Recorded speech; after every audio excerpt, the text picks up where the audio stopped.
Terima kasih Bapa, kami bersyukur buat pagi hari ini Tuhan bangunkan kami dengan tubuh yang sehat. Tidak kurang suatu apapun, semua karena anugerah Tuhan. Sampaikan isi hatimu, kami buka hati kami bagi firman apa-apanya. Di dalam nama Tuhan kami Yesus Kristus, kami berdoa dan bersyukur. Haleluya. Amin, amin, amin. Iya, shalom saudara, kita berjumpa kembali hari ini dan saya percaya bahwa kita semua ya bangun dengan tubuh yang sehat, tidak kurang suatu apapun, semua karena anugerah Tuhan ya. Dan kita mau sebelum kita memulai hari, semua aktivitas kita mau melandasinya dengan kita mendengarkan firman Tuhan. Dan hari ini firman Tuhan terambil dari 1 Korintus pasal yang ke-10. 1 Korintus pasal yang ke-10 ayat yang ke-6 sampai dengan ayat ya yang ke-10, saudara. 4 ayat kita akan baca ya. 1 Korintus 10 ayat yang ke-6 sampai ayat yang ke-10. Firman Tuhan berkata di sana, semuanya ini telah terjadi sebagai contoh bagi kita untuk memperingatkan kita supaya jangan kita menginginkan hal-hal yang jahat seperti yang telah mereka perbuat. Dan supaya jangan kita menjadi penyembah-penyembah berhala sama seperti beberapa orang dari mereka. Seperti ada tertulis, maka duduklah bangsa itu untuk makan dan minum, kemudian bangunlah mereka dan bersukaria. Janganlah kita melakukan percabulan seperti yang dilakukan oleh beberapa orang dari mereka, sehingga pada satu hari telah tewas 23.000 orang. Dan janganlah kita mencobai Tuhan seperti yang dilakukan oleh beberapa orang dari mereka, sehingga mereka mati dipagut ular. Ayat yang ke-10, dan janganlah bersungut-sungut seperti yang dilakukan oleh beberapa orang dari mereka, sehingga mereka dibinasakan oleh malaikat maut. Saudara, kalau kita membaca 1 Korintus pasal yang ke-10, ini bercerita tentang kisah Israel. Judul perikopnya di sana, Israel sebagai suatu peringatan. Kenapa kisah perjalanan bangsa Israel, penghukumannya, mujizatnya, murka Tuhan atas mereka itu dicatat di dalam Alkitab? Dengan jelas dikatakan di sini ya bahwa itu semua menjadi peringatan bagi kita. Kehidupan kita hari-hari itu ya tidak jauh berbeda dengan kehidupan bangsa Israel. Kita ini adalah orang-orang yang dipanggil keluar meninggalkan dosa dan kita akan berjalan menuju ke tanah perjanjian yang Tuhan sediakan. Iya saudara, jadi kita melihat bahwa ya bukan secara kebetulan ya semua kisah dari perjalanan bangsa Israel itu ditulis di dalam Alkitab. Dan supaya kita ini ya memiliki sebuah contoh atau sebuah teladan. Ya, apa yang perlu kita menjadi satu peringatan dari kisah bangsa Israel? Ya, di sini diingatkan oleh Rasul Paulus ya bahwa apa yang ditulis semua tentang perjalanan bangsa Israel itu bukan kebetulan, tetapi menjadi sebuah ya peringatan bagi setiap kita, khususnya orang-orang percaya yang hidup di zaman ya sekarang ini. Firman Tuhan berkata bahwa ya kita belajar tentang bagaimana itu mereka mengalami tuntunan Tuhan, mereka melintasi laut, Tuhan membelah laut menjadi jalan, mujizat-mujizat, bahkan yang menjadi lebih peringatan bagi kita adalah penghukumannya. Jadi jangan berpikir oh kita sekarang hidup di zaman kasih karunia nih, zamannya Tuhan Yesus, nggak ada lagi penghukuman, nggak ada murka Tuhan, nggak ada Tuhan tuh marah. Saudara, ayat berkata semua itu ditulis sebagai peringatan bagi kita ya bahwa jangan kita melakukan sama dengan mereka. Karena itu ayat 6 dikatakan di sini, semua ini telah terjadi sebagai contoh bagi kita untuk memperingatkan kita supaya jangan kita menginginkan hal-hal yang jahat seperti yang telah mereka perbuat, dan supaya jangan kita menjadi penyembah-penyembah berhala sama seperti beberapa orang dari mereka. Ya, saudara, dikatakan di sini bahwa ya apa yang perlu menjadi peringatan bagi kita tentang kehidupan dan perjalanan bangsa Israel, yaitu dari cara hidup mereka, hukuman yang Tuhan berikan kepada mereka, kejatuhan yang mereka alami karena mereka tidak taat kepada Tuhan dan tidak taat kepada firman Tuhan. Ya, dikatakan jangan kita menginginkan hal-hal yang jahat. ya seperti mereka, ya, dan mereka itu juga menyembah berhala. Kita ingat bersama bangsa Israel pernah membuat patung lembu tuangan dari emas untuk mereka menyembah kepada dewa. Jadi saudara, itu merupakan satu kekejian di mata Tuhan. Ya, hari ini apa yang menjadi berhala dalam hidup kita? Mungkin apa itu berhala? Berhala adalah sesuatu yang kita sembah lebih dari Tuhan. Mungkin uang, mungkin kenajisanmu. Ya, mungkin dosamu bahkan bisa menjadi berhala karena engkau tidak bisa lepas untuk menyenangkan Tuhan, tapi engkau mengikuti terus dosa, itu bisa menjadi berhala. Atau pekerjaan kita bisa menjadi berhala kita. Ya, belajar saudara untuk kita ini sungguh-sungguh mengasihi Tuhan lebih dari segala-galanya, supaya kita ini tidak kena murka seperti bangsa Israel. Karena ayat ini berkata bahwa semua ini ditulis untuk menjadi peringatan bagi kita. Ayat yang ke-8, janganlah kita melakukan percabulan, seperti yang dilakukan oleh beberapa orang dari mereka, sehingga pada satu hari telah tewas 23.000 orang. Dalam waktu satu hari tewas 23.000 orang karena murka Tuhan. Kenapa? Karena ada percabulan di antara mereka. Penyembahan berhala yang begitu rupa, dan Tuhan murka. Karena itu jangan berkata bahwa di zaman masa perjanjian baru ini gak ada lagi penghukuman, Tuhan tuh mengasihi, Tuhan itu begini gak ada.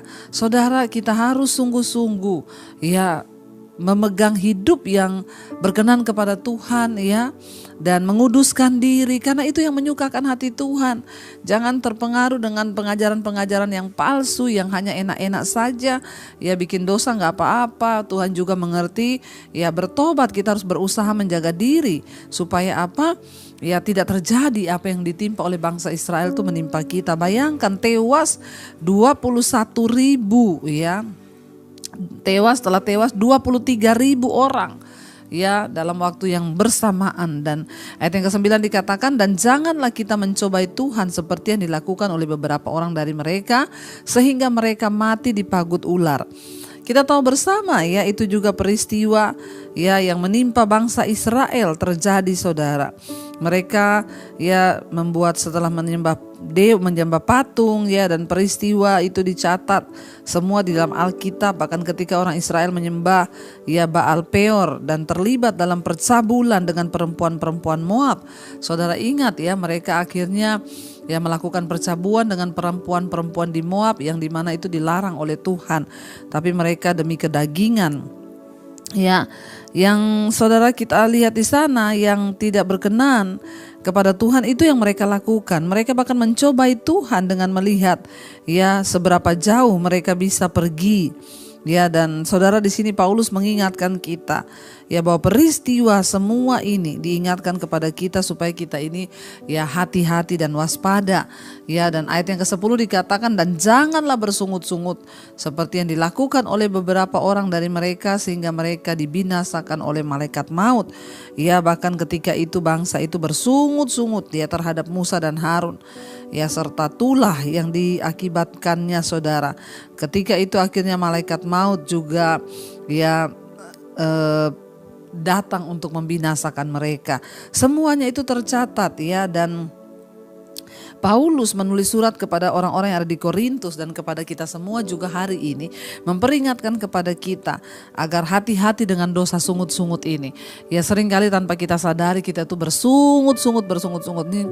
Aduh, kenapa sih hidup kayak begini? Aduh, kenapa sih suamiku itu loh? Aduh, anakku itu dulu begini. Pekerjaanku itu begini. Itu bersungut-sungut, saudara. Dan Tuhan tuh tidak mau. Waktu kita bersungut-sungut, itu artinya kita tidak bersyukur. Dan orang yang tidak bersyukur itu sama dengan orang yang tidak mengakui bahwa karunia dan semua nikmat Tuhan itu ada dalam dirinya. Karena itu Rasul Paulus mengingatkan jemaat yang ada di Korintus, jangan kamu bersungut-sungut. Ini juga peringatan bagi kita supaya kita ini bertobat, saudara. Mungkin kita mulai bersungut-sungut dan kita merasa bahwa aduh, keadaan saya ini kok seperti ini dan lain sebagainya. Jadi bertobat, saudara, karena dosa sungut-sungut itu bisa menjadi dosa yang luar biasa di hadapan Allah. Dosa bersungut-sungut itu bisa menjadi dosa yang akhirnya membawa kita ini tidak mengalami janji Tuhan. Apa yang ditulis di Alkitab tentang bangsa Israel yang sudah menimpa mereka, itu menjadi peringatan bagi setiap kita yang hidup di zaman akhir ini, di mana hari-hari yang susah, hari-hari yang sulit, hari-hari yang kita harus berjuang. Tetapi saudara percayalah, orang-orang yang terus mau setia, mau mengandalkan Tuhan, mau berharap pada Tuhan, mereka juga yang akan melihat janji firman Tuhan itu akan digenapi dalam kehidupan kita, saudara ya. Karena itu semua ini telah menimpa ya bangsa Israel dan ditulis menjadi contoh bagi kita supaya kita berhati-hati, jangan sampai ya dosa demi dosa kita lakukan dan kita akhirnya tidak berkenan di hadapan Tuhan. Mari kita mau tundukkan kepala, Bapak Ibu, kita mau satukan hati, kita mau merenungkan firman dan kita mau berdoa.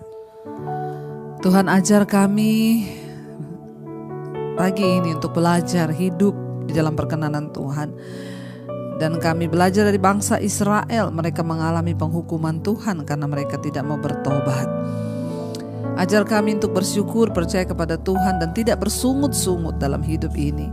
Ampuni kami kalau kami banyak bersungut dan lupa bersyukur, Tuhan. Sehingga itu memperlambat ya janji Tuhan, membuat bahkan murka Tuhan turun dalam kehidupan bangsa Israel dan mereka dibunuh di padang gurun. Kami mau belajar pagi ini untuk hidup sungguh-sungguh menyenangkan hati Tuhan, untuk hidup sungguh-sungguh meneguhkan hati dan tidak bersungut-sungut tetapi bersyukur. Kami mau belajar bersyukur atas setiap keadaan di hidup kami. Kami tidak mau bersungut-sungut seperti bangsa Israel yang diperingatkan bagi kami pada hari ini. Jangan bersungut-sungut sehingga murka Tuhan turun atas mereka. Biarlah kami semua boleh mencapai garis akhir dari hidup kami, Tuhan, dengan kami bersyukur kepada Tuhan, dengan kami berharap hanya kepada Tuhan. Berkati setiap anak-anak-Mu yang bangun pagi hari mencari wajah-Mu. Biarlah tidak ada persungut-sungutan dalam hidup kami, Bapa. Yang ada ucapan syukur. Kami bersyukur hari ini buat keluarga kami, buat pekerjaan kami, buat kesehatan kami. Kami bersyukur buat semua yang Tuhan percayakan di hidup kami, bahwa kami menjalaninya dengan mata yang tertuju kepada Yesus. Ampuni dosa sungut-sungut kami, Tuhan. Kami bersyukur buat keluarga, suami, istri, anak-anak, orang tua, pekerjaan yang baik, kesehatan yang baik yang sudah Tuhan berikan. Ajar kami menjalankan dan melakukannya dengan mata yang tertuju kepada Yesus. Bapa, kami berdoa untuk setiap mereka, Hamba berdoa yang terbaring sakit hari ini, Engkau sembuhkan, jamah dan berikan ucapan syukur di mulut kami. Hati yang gembira itu obat yang manjur. Hamba juga berdoa bagi setiap mereka yang sedang dalam pergumulan, baik pergumulan rumah tangga, pekerjaan, hutang piutang, apapun. Kami percaya Tuhan sanggup turut bekerja. Berkati Bapa setiap mereka yang kerja, kuliah, sekolah, sertai penyertaan Tuhan sempurna, dijauhkan dari segala malapetaka, mara bahaya, bahkan hal-hal yang tidak berkenan. Tuhan memberkati juga setiap mereka yang berulang tahun hari ini, 1 tahun Tuhan tambahkan lagi. Kami bersyukur Bapa, itu artinya kami akan melihat hal-hal yang terbaik yang sudah Tuhan sediakan bagi hidup kami. Berkati juga Tuhan untuk setiap mereka yang sungguh-sungguh mencari wajah Tuhan, yang sungguh-sungguh mau datang mendekat kepadamu. Engkau Tuhan yang tahu memberi upah kepada setiap mereka yang sungguh-sungguh mencari Tuhan. Berkati bangsa dan negara kami Indonesia, lautan Tuhan terjadi atas bangsa kami juga, atas semua benua di dunia Tuhan, negara-negara dimanapun kami berada, Tuhan memberkati. Terima kasih Bapa. Mari kita berdoa. Bapa kami saudara, Bapa kami yang dalam sorga, dikuduskanlah namamu, datanglah kerajaan-Mu, jadilah kehendak-Mu di bumi seperti di sorga. Berikanlah kami pada hari ini makanan kami yang secukupnya, dan ampuni kami akan kesalahan kami, seperti kami juga mengampuni orang yang bersalah pada kami. Janganlah membawa kami dalam pencobaan, tapi lepaskanlah kami daripada yang jahat. Karena Engkaulah yang punya kerajaan dan kuasa dan kemuliaan sampai selama-lamanya. Buka hati dan tanganmu saudara, terimalah kiranya berkat, rahmat, anugerah dari Allah Bapa, cinta kasih Tuhan Yesus Kristus, penyertaan Allah Roh Kudus melimpah atas hidup kita mulai hari ini bahkan sampai kali yang kedua Tuhan Yesus datang menjemput kita. Namamu tercatat dalam kitab kehidupan. Dalam nama Tuhan Yesus yang percaya diberkati Tuhan, katakan bersama amin, amin, amin. Tuhan Yesus memberkati. Shalom dan Immanuel saudara. Selamat pagi.